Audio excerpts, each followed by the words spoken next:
Chairman. PNP Army. Sisa pa ba dahil ang ano class po rin ang General Chairman.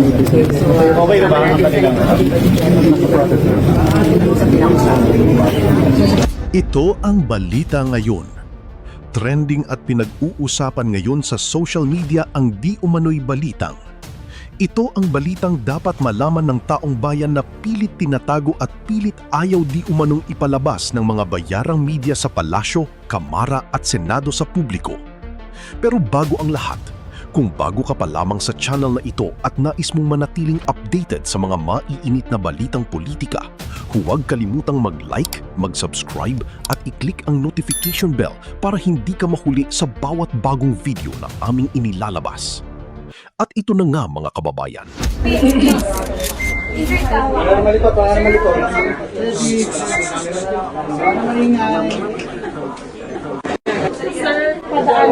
padaan lang po. Sir, wait lang po. Sir, tayo. Wait lang. Dito ka doon. Sa likod, pwede. Give chance sa mga reporter. OS staff. Yes, please, thank you. Guys, yuko lang tayo para give chance sa mga nasa likod. Okay, yuko na tayo lahat. Yuko lang po. Who will shake this? Wait lang. Sige, Mars. Ito si Nico. Let's organize tayo, boys. Okay na tayo. Wait lang. Pakilagay niya to. Thank you po. First question po. Sir, ready po? Ready na? Ready? Rolling, sir? Okay na po. Okay, first question, Hipa. Hindi, may magbigay muna ako ng Statement muna. Statement po. magandang umaga po sa inyong lahat. Naparito po kami sa Senado. Kasama ko ang 18 na dating mga sundalo ng Republika ng Pilipinas sa dalawang kadahilanan.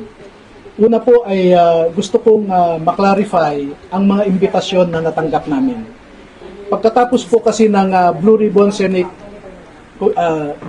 Blue Ribbon Committee hearing noong June 4, bandang alas 2:30 po ng hapon, nakatanggap po ako bandang alas 8 ng gabi ng isang imbitasyon na pinapatawag ulit kami sa Senado sa araw na ito, Lunes. Nagka-problema po ako dahil pagkatapos ng June 4 hearing ay nagsiuwian sa kanilang mga probinsya yung ibang mga sundalo at sinamahan din nila yung si Walter Manalansan para sa lamay ng kanyang kapatid na namatay noong umaga ng June 4 din, 2026. Kaya minarapat ko po na sumulat kay Senator Cayetano noong araw din na yon, noong gabing yon, no? So makikita ninyo dito ang in-email ko na sulat, June 4 din ang petsa, humihingi ng guidance kay Senate President Alan Cayetano. At bakit ko po in-address kay Senate President Alan Cayetano ang aking sulat? Despite the fact that some senators are claiming he is no longer the Senate President, I have here a video just 2 days ago na sinasabi ni Senator Erwin Tulfo na ang Senate President pa rin ay si Alan Cayetano. At pwede ko pong ipakita sa inyo yung kanyang video na sinasabi nga na si Senator Alan Cayetano pa rin ang presidente. Kaya ko po in-address sa kanya ang aking... Senator Cayetano is still the Senate President. Ay, sorry po ha. Senator Cayetano is still the Senate President. Because we don't have 13. It's against the law naman, di ba? For all the committees. Simula po sa pro tempore, we cannot touch the Senate presidency because we don't have 13. This is what the law says. You have to have 13. Dahil po sa pahayag din ni Senator Erwin Tulfo na yan, na si Senate President Alan Cayetano pa rin ang Senate President, so I address my letter to Senator Alan Cayetano. At sumagot naman po si Senator Cayetano noong Sabado, no?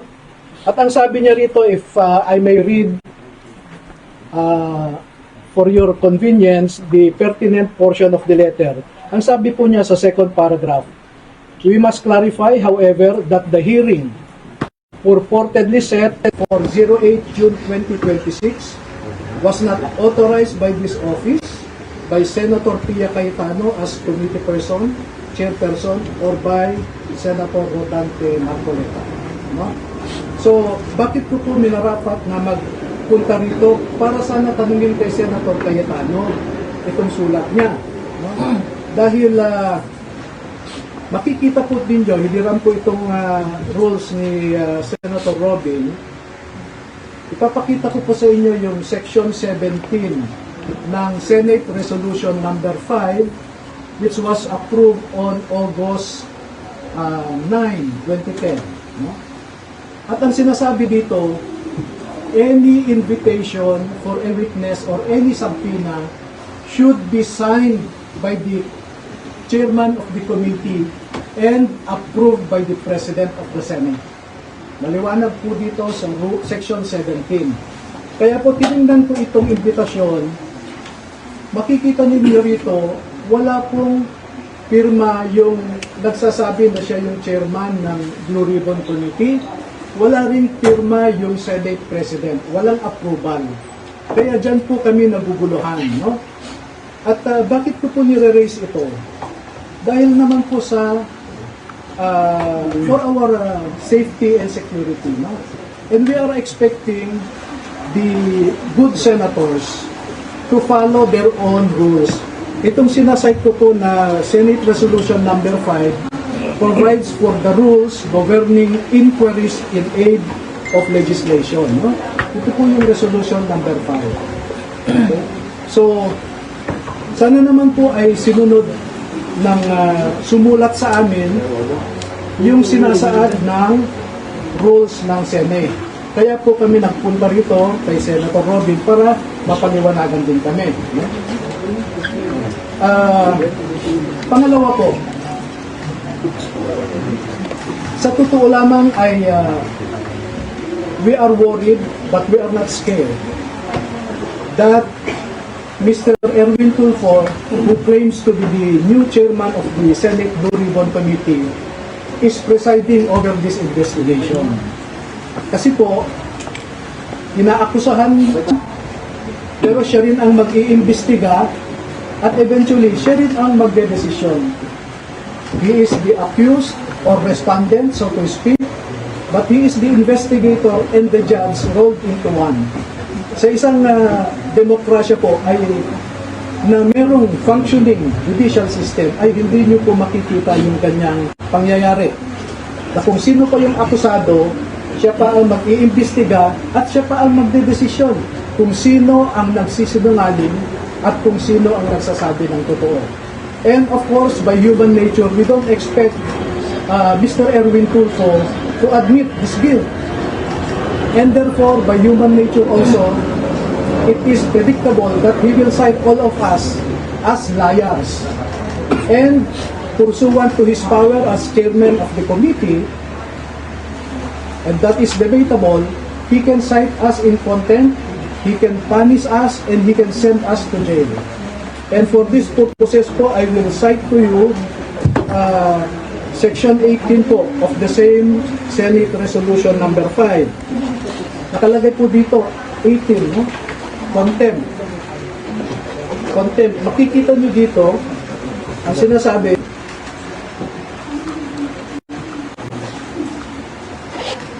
ito, papasahin ko po. The chairman, with the concurrence of at least one member, may punish or cite in contempt any witness before the committee who disobeys any order of the committee or refuses to be sworn or to testify or to answer a proper question by the committee or any of its members or testifies falsely or evasively. Sa tingin nyo ba, sasabihin ni Mr. Erwin Tulfo that we are testifying truthfully? Sasabihin niya yan, you are testifying falsely. And what is the consequence of that? Contempt. And once you are contempt, I cited in contempt, itong rule po na ito ay inamend ng Senate. We have resolution number 145. Senate resolution number 145. Ang matindi po ikukulong kami. Ito,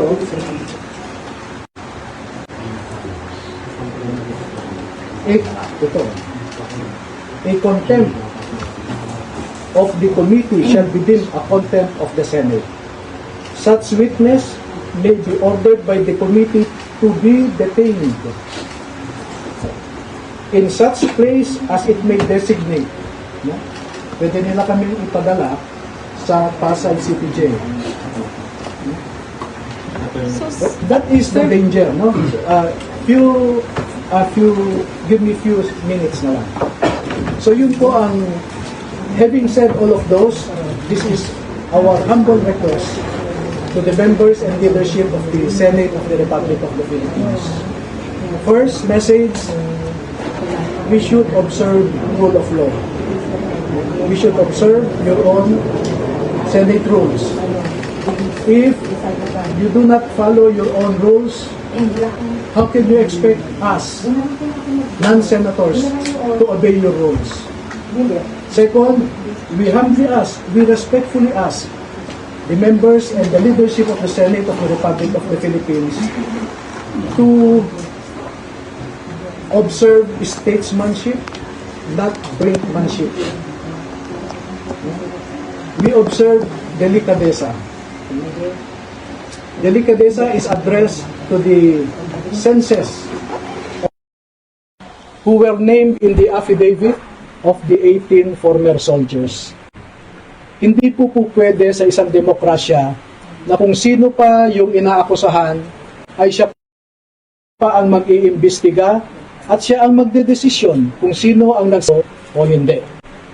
Ito na lamang po ang panghuli na mensahe ko sa ngayon naman ay kay Senator Robin Padilla na isang miyembro ng Blue Ribbon Committee na pinamumunuan ni Senator Pia Cayetano at ang subcommittee chairman na si Senator Redante Marcoleta.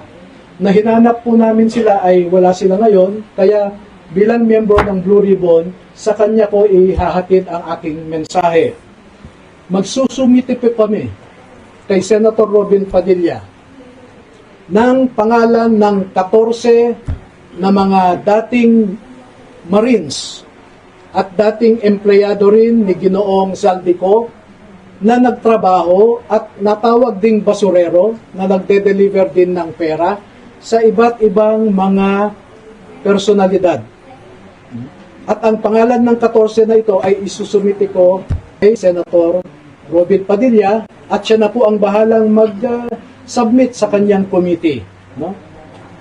At itong 14 po na ito ay handa silang tumalima sa anumang sabpina or impitasyon po na manggagaling sa Senado para magbigay din ng kanilang nalalaman tungkol sa pagde-deliver ng mga maleta na ito. So, nailabas na po namin ang 18, ipapaimbita namin ang 14 pa, at kung hindi pa ho kayo kontento, ay meron pa pong 7 na handang magtestigo rin. Ihuhuli po yung 7 dahil nasa isang maselan silang kalagayan na kung sa tingin ko makumbinsi naman ang ating mga mamamayan ay sapat na po yun. So yan lamang po at maraming salamat sa inyong lahat. Sir, to clarify, ngayong after po this press con, pupunta po ba kayo sa inyo? Yes. Sir, do you want Senator Erwin to inhibit? By rules of decency, he should. What would you request, sir, sa hearing mamaya na mag-inhibit siya? Well, we will manifest what I said to you earlier, that we should observe statesmanship. No? Pangit naman yung ikaw na yung nireklamo, ikaw pa mag-imbestiga, ikaw pa ang maging huwes. You mentioned earlier you expect them to cite the witnesses in contempt, sir? Well, if you look at the rules, no, it says there that if you falsely testify, you can be cited in contempt. Now, if the former soldiers will affirm and confirm what they stated in their affidavit, what would be the response of Mr. Erwin Tulfo and other legislators similarly situated? Sasabihin ba niya, nagsasabi kayo ng totoo? Hindi po, ang sasabihin niya, nagsisinungaling kayo. Ngayon pa nga lang, hindi pa kami nagpakita, sinabi na niya na nagsisinungaling kayo. At kung sinabi niyang nagsisinungaling kami, ano po ang consequence niyon? binasa ko po sa inyo ang Section 18 ng Senate Resolution number 5 as amended by Senate Resolution number 145, dated February 13, 2013. So, wala kaming ibang patutunguhan kundi kulong po eh. And that is why the logic of our request, the reason, the basis for our request is for him to recuse himself, to inhibit and let those who were not named in the affidavit to preside over the investigation. Pero he can participate, sir, si Senator Erwin. Yes, we As a welcome. chair. Yes, yes. And, Sorry sir, si Senator Robby, may sinabi ko kasi si Senator Erwin sa baba na pinatatanong po sa inyo kung saan niyo po ang naging wala din sa hiligin ninyo. Kung ano ang nais ng aking mga bisita, yun ang mangyayari. Pero hindi ako uupo dun sa consultative meeting. Doon lang ako sa tabi ninyo. Dahil po, we will not Doon ako oblige sa we will not oblige Senator Padilla to accompany us. We can go there on our own. I want to impress upon you, dear media members, that we are acting on our own. We are not upon the dictates of anyone. And let me respond to 3 serious allegations coming from so-called high government officials. Number 1, sinabi ni NBI Director Matibag doon na peke daw ang mga ito. Hindi raw sila dating mga sundalo. Okay? Yun ang allegation niya ngayon. Pero hindi ba stop ang grupo niya? Ito, basahin ko yung natanggap kong investigasyon. Nakalagay dito. We invite Attorney Baligot and the former enlisted personnel of the Philippine military. Ito, yung grupo mismo ni Mr. Erwin Tulfo nagsasabi na that they are former enlisted personnel of the Armed Forces of the Philippines. At klaro pa dito, from number 1 to number 18, nakalagay dyan former Marines, pero yung number 6 sinabi, Renny Boy Julian, Reservist Philippine Army. Yan po ang sinabi namin sa affidavit nila. Sa number 13, nakalagay dito, Romel C. Galapon, Philippine Army. Yan din po ang sinabi namin sa affidavit nila. No? Number 2, kung peke kami, ano ang resulta ng 2 pagkakataon na tinawag kami ng NBI sa National Bureau of Investigation na ang purpose nila was to conduct an identity verification of the 18 former soldiers. At 2 beses nilang na-prove na totoo yung sinasabi na 16 ang dating Marines, 2 naman ang dating Army. No? Pangatlo, bakit niya namang sasabihin na nagsisinungaling ang mga ito? Eh siya mismo, nagsumite siya ng affidavit ng mga sundalo sa ombudsman. At yung panel of investigators ng ombudsman na pinapangunahan ni retired General and Attorney Eliseo Cruz ng ombudsman, no? Eh, binanggit nila yung affidavit ng 2 dating sundalo doon sa fact-finding nila against former Speaker Martin Romualdez, former Congressman Saldico, at a certain Attorney Raulito Paras. Nandun po sa report ng panel of investigators ng ombudsman. E 6 po yun ng mga abogado ng ombudsman. So sino po ang nagsisinungaling?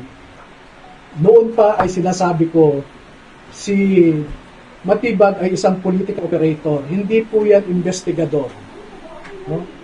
At ang ginagawa niya ngayon ay pinupolitika niya, hinahatak niya ang National Bureau of Investigation sa isang political exercise. Sana hindi masira ang NBI as an institution.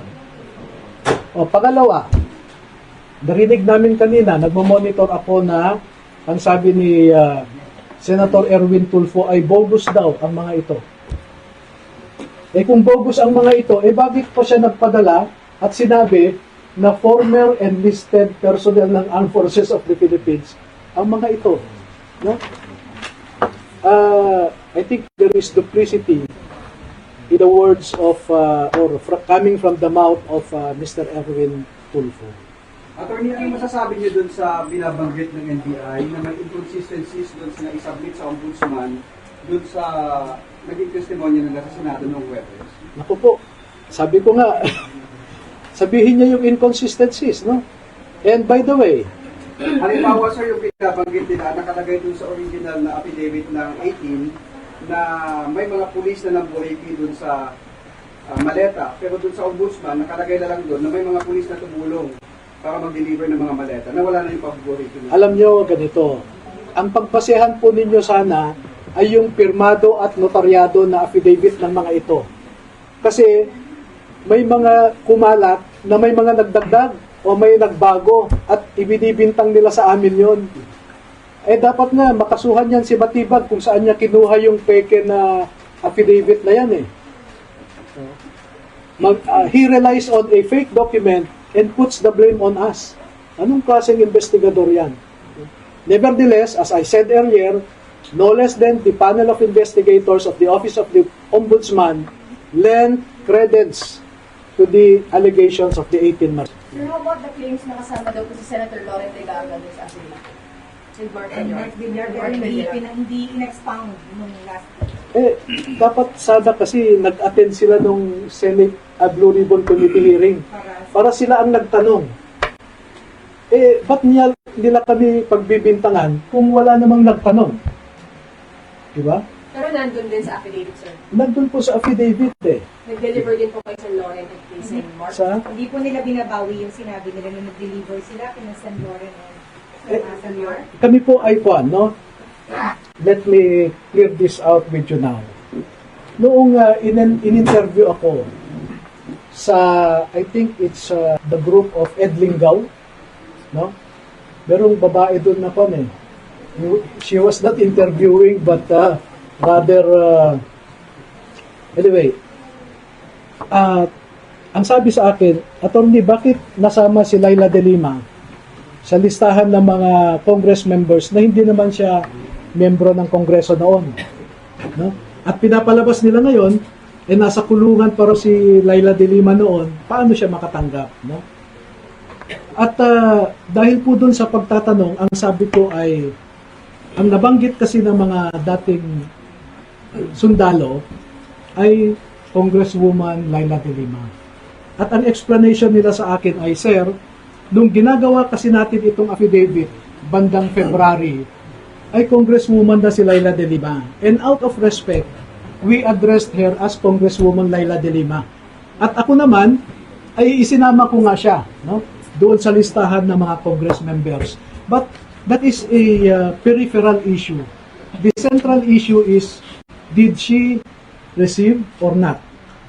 And minemaintain nila na nakatanggap sila. How about sila Senator Lauren and Senator Mark Ano po yung nakalagay po sa affidavit? Okay, ganun po, no? Noong in-interview ako nila Ed Lingaw, sometime first week of March yan. So, pinatawag ko sila lahat, no? Sabi ko, klaruhin nga natin ito. Bakit nyo nasabing Congresswoman Laila de Lima? So, in-explain nila. At dahil hindi ako nakontento, pwede bang isa-isahin natin ang bawat pangalan na binanggit ninyo? So, ilang araw po kaming nag-review, no? O, sabi nyo, ikaw, Tube, sabi nyo ganito. I-confirm nyo sa akin. So, mahabang proseso, no? Meron pong, at ito, with all sincerity, we are man enough to admit a mistake and brave enough to correct it. Okay? Doon po kay Senator Villar, sabi nyo, no? Wala pong binabago doon. As is po yan, no? Kay Senator Chis Escudero, kasi siya yung minority yata noon, no? Si Mark, si Senator Lauren, ang magkakasama sa majority. Magkakasama sila Tulfo noon, no? Tinanong ko kay Chis Escudero.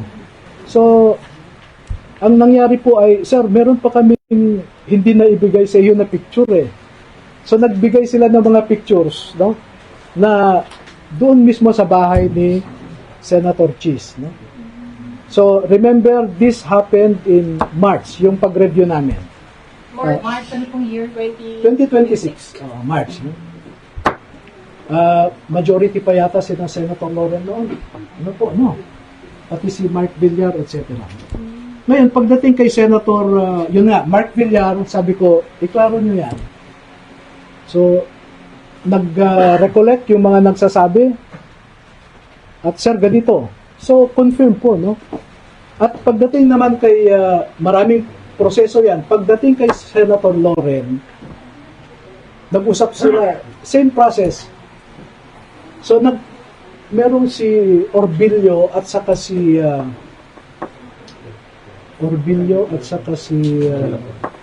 Galapon, no?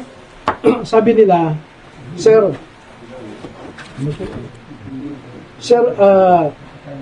ito po yung recollection namin sa nangyari kay Senator Loren. Pagdating ng convoy namin doon, and this I distinctly remember, and as I said, I already rectified it. No?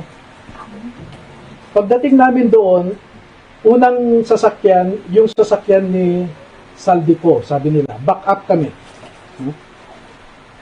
Paghinto namin sa gate nung number 40 Cambridge Street, maalala pa namin yung gate ay gawa ng kahoy, sabi nila gawa ng kahoy.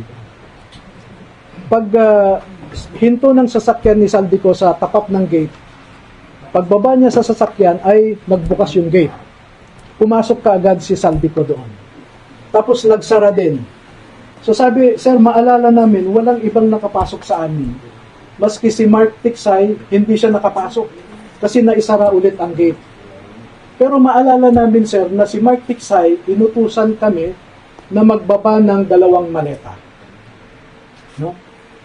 Pagbaba ng 2 maleta galing sa backup, ay ibinigay nila kay Mark Tiksay. And then maya-maya lamang, sir, ay napansin namin lumabas na si Boss Saldi, sumakay na sa sasakyan at umalis na kami. So ang maalala namin, sir, with due respect, pasensya na, sabi, wala kaming nakitang maleta na nakapasok doon sa gate. Kasi doon ibinaba namin ay biglang lumabas din si Saldico. So sabi ko, sigurado kayo? Yes. Gumawa kayo ng statement na ganyan, no? So ang ginawa ko po doong March ay pinapirma ko po sila. At dahil hindi ko naman kilala o wala naman akong access kay Senator Loren, pinakiusapan ko si Mike Defensor, no? Sec Mike, ako, may access ka ba kay Senator Loren? Bakit? Sabi niya, ganito yung sinasabi ng 2 sundalo. Ibinigay ko po sa kanya yung sinabi ng 2 sundalo. Sabi ko, inaamin nila pagkakamali nila. Kung gusto ni Senator Loren na kasuhan yung 2, ibinibigay ko ang ebidensya. Pwede niyang kasuhan ng perjury yung 2 kung gusto niya. Pero as I said, we are man enough to admit a mistake and brave enough to rectify it. Okay? Second po, na gusto kong i-emphasize sa inyo, yung napangalanan sa affidavit na yan, gaya ng sabi namin sa affidavit, yon lamang ang naaalala nila noong ginawa yung affidavit na yan. In fact, marami pa pong iba Ang sabi nga sa akin, sir, pwede mo ba kaming isama sa Senado at saka sa House of Representatives para kung mag-session sila, ay mamukhaan namin kung sino yung mga nakita namin na hindi namin maalala yung mukha o ang pangalan. Bakit? Sir, kasi yung napangalanan namin dyan ay yun lamang yung mga sikat, nakikita namin sa TV, sa news, sila yung popular, sila yung palagi namin nakikita, kaya yan ang maalala namin. At yan po, nandun sa affidavit nila. Sinabi po nila yan. Sir, clarification. So, dun, nagpunta po sila sa bahay ni Senator Loren, pumasok si Zaldi, pero walang maletang ipinasok. Yun nga po ang recollection nila after, no, nung Kaya, may March. Oo, na, sir, naalala namin, paghinto ng sasakyan, bumaba si Boss Saldi, bumukas na rin yung gate. Sa supposedly bahay po ni Senator Loren. Oo, yun ang... Hindi po nila nakita si Senator Loren. Hindi po. Kasi po, ang style nila yan, may everyday po may detail yan Kung ano yung assignment nila, kung ano yung lakad, no? So, pwede ko ang ipakita sa inyo na sa oras na ito, pupunta si Saldico dito. So, may schedule sila. Bakit po ngayon lang nagkakaroon ng correction? Bakit ngayon lang po? Hindi, March pa po yun. March 5? After nung interview, Pinakorek nila. Pinakorek. after nung interview kay Ed Lingaw. Sir, Oh. hindi pa Hindi nababago, ho na- sir, yung affidavit ninyo sa ombudsman kasi nandun pa Hindi pa namin, Senator Loren Legarreta. yes, totoo po yan, hindi namin. Kaya ang sabi ko nga, pakibigay ito kay Senator Loren, kapo kay Mike Defensor, para kung sa tingin niya, agrabyado siya, ito yung pag-amin ng dalawa, kapo. At pwede niyang gamitin ito to, Submit sa ombudsman, sir, ng pag-rectify dun sa pangalan niya. hindi ko pa po sinasubmit. Pinabayaan ko lang muna. And I will let Senator Loren take whatever legal action she deems proper to vindicate herself also. Nakausap niyo na po si Attorney, ay si Senator Loren about this. Hindi Bago po. pa po yung nangyaring Thursday na pagharap po nila sa plan. Ay, hindi po. Never, wala akong access, wala akong contact. Ang maalala ko lang, after the Senate Blue Ribbon Committee last June 4, ay lumapit po siya sa mga sundalo. At nakipagkamayata siya. Sir, yung kay Sen. Mark Villar, siya mismo nakatanggap ng maleta. Ah, Doon walang correction. Wala po eh. Kung ano yung nandun, kasi pinareview ko bawat isa po doon. Bawat paragraph, bawat pangalan na binanggit, pinaulit ko po sa kanila. Ulitin nyo yan, sabi ko. So far, ang correction nila, number 1, kay Laila De Lima, sir, sabi niya, nasabi namin congresswoman kasi out of respect. Pero no? nakatanggap. Pero nakatanggap siya. At Kailan yun? syempre, nung nakalabas na siya sa kulungan, no? Kasi, pag may meeting sa Unit 8 Townhouse sa Forest Park, at ang pinag-uusapan ay tungkol sa ICC, dumarating po si Congresswoman Laila De Lima. At hindi lang naman po isang beses yan eh. And as I said, pag lumabas po, pag inimbitahan ng Blue Ribbon yung 14 na bagong mga testigo, kung mamarapatin ng Senado na imbitahan sila, ay magkukwento pa po sila kung ano yung nalalaman nila. Kasi marami pong pwede. Marami pong detalye na hindi ko sinama sa affidavit nila. Bakit? Kasi ang sa akin noon, I just wanted to reveal enough information to warrant an investigation. No? At pag nagkaroon ng investigation, sabi ko, doon nyo ilalabas lahat ng gusto nyong sabihin. At true enough, nakatanggap ako ng imbitasyon sa Office of the Ombudsman. No? Mag-uumpisa kami sa June 11. Iisa-isahin po nila ang 18. I-interviewin sila ng mga abogado ng Ombudsman, yung panel of investigators. At doon po nila ibabahagi lahat na ng impormasyon na alam nila. Nung Senate hearing na sa yung Blue Ribbon po na nakaraan, may mga lumabas po doon na gusto sana namin, hindi mo na lumabas pero hindi nila naiwasan na maikwento, no, yung iba. Sir, sa June 11 na actually yung pag-rectify dun sa mga naunang na-submit doon. Most likely, nangyayari. Pagka tinawag po sila, kasi may schedule, no, sa June 11 in the morning si Buduan, no?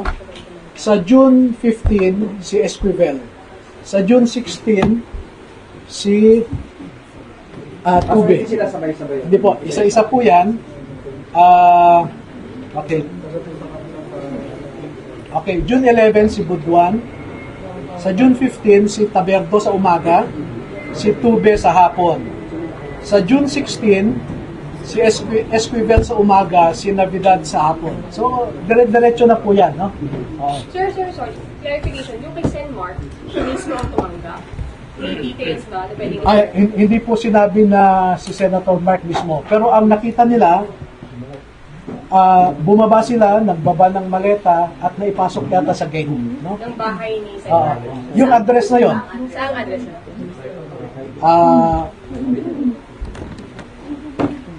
Do you have time to wait for my answer? Kahit ano lang, city lang, sir. Attorney, nakita ba nila na tumanggap ng maleta si Senator Mark?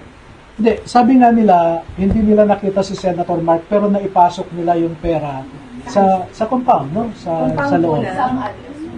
Sa bahay niya. Ito po yung, Kay Senadora Loren, attorney, nakita rin ba na tumanggap siya ng maleta? hindi nila nakita. Hindi nila nakita. Pero bahay. Pero wala akong pumasok na maleta sa bahay ni Sir. Yun po ang naging clarification. No? Kasi parang sandali lang daw pumasok si Kwan si Saldi. Pagpasok niya, naisara daw yung gate, so pati si Mark Tiksay naiwan sa labas. So hindi nila alam kung ang pag-alis nila ay naipasok naman eventually yung maleta. Hindi po kasi paglabas daw ni Kwan, pagbukas ng gate, lumabas si Saldi ko, sumakay kaagad sa sasakyan. Nandun pa yung maleta. Hindi, ang sabi nila, sir, malamang malamang isinakay ni Mark Tiksay sa sasakyan ni Boss Saldi. Then pumunta na sila sa next destination. Naibigay pa kay Senadora Loren? May knowledge pa sila kung may naibigay o wala? Yun po ang salaysay nila Ano? Ganito na lang, no? As I said, I actually armed Senator Loren Legarda to go after the two if she deems it proper. So yung kisan mark lang, sir. Sandali ha, Mark, Villar, sandali ha. Sir, kung tinitingnan nyo, tanungin namin si Senator Robin. Sir, nakarating ito naman po. sa inyo yung imbita. Ito na, no? Paragraph 42, letter F. Kami, Orbilio, Bobares at iba pa, kasama si John Paul Estrada at Saldico, ay nag-deliver ng 7 medium-sized maleta kay dating Senator at DPWH Secretary Mark Villar noong 2022 sa kanyang bahay sa Portofino South, Bielia Street, Daang Hari, Las Piñas. Nakita nila, sir, na tinanggap mismo ni Senator Mark? Wala po silang sinabi na ganon. Basta pinadala nila sa address na yon. At pagdating po ng masusing pagtatanong ng panel of investigators ng ombudsman, ay dyan po nila maging official na sabihin kung nakita nila o hindi. Pero naipasok, sir, yung maleta dun sa compound. I think so. Kay Senadora Loren, hindi. Wala silang nakita. Hindi nila nakita na nakapasok sa gate. Kasi yun yung what they clearly recalled was that pagbaba ni Saldico, nagbukas ang gate, pumasok siya, sinara din yung gate daw. So, pati si Mark Tiksay, na usually sumasama sa kanya, naiwan sa labas. Sa reaction po, mamaya magsasampa daw ng libel charges si Senator Edwin Tulfo sa Pasay City Court. Wala pong problema. We expect all of this. Pero attorney ngayon, kung anumang Blue Ribbon Committee ang gagawa ng hearing, pupunta po lahat. Opo. For the record. Yes. Thank you, sir.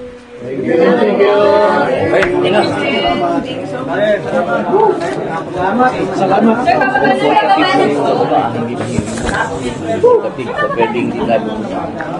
Ayan mga kaparters, kakatapos lang. And mga kaparters, kakatapos lang ng interview or press conference ni Attorney Levy Baligot kasama yung Brave 18 at yung Senator Robin Padilla, kanilang nalalaman at yung kanilang pagpunta rin dito.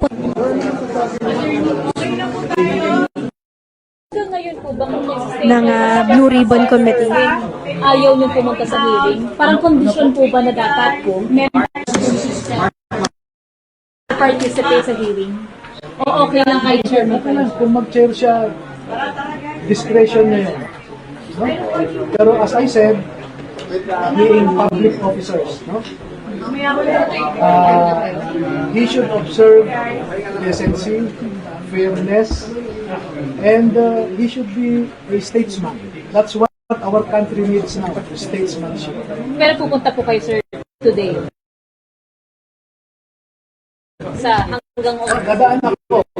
Unfortunately, ito, liwanagin ko, narinig ko kanina, that proceeding now is not actually a proceeding of the Senate Blue Ribbon Committee, but a consultative meeting of the members of the Senate.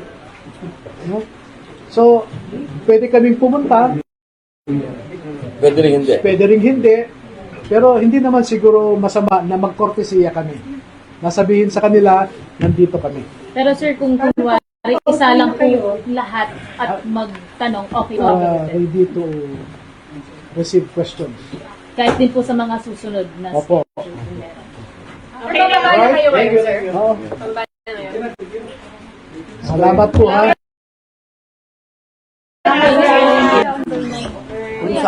Guys, Kahit saan nila gusto, kasamahan ko sila. Hanggat nandito sila sa Senate. guys, okay na tayo. Pagdating sa session, hindi kayo. Hindi ako upo, siyempre. Sir, bakit? Hindi naman ako kasama doon sa hindi naman ako member. Wala pa kang member yun. Hanggang ngayon, wala pa lang akong member. Ano lang Tara na guys, salamat po. Sir, okay na tayo, sir. Kuya, wag mong pa. Kuya, na po. Sige po, last time na. Alin. Maraming salamat. Yes, sir. Abo. Sir, palabasin mo na natin yung mga media. Sir, palabasin mo na natin yung mga media. Ha? Para hindi tayo sabay. Salamat po. Okay guys, labas na tayo. Okay, thank you. Quiet.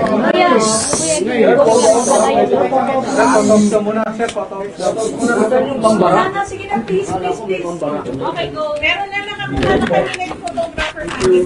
Kumandaran ko yung pambarayo eh. Sir, meron. Sir, naharang. Labas na tayo guys. Hindi makalabas sila. Sir, papabari na sila. Monday ka din. Grabe, alas ko. Kami din mga no? Okay.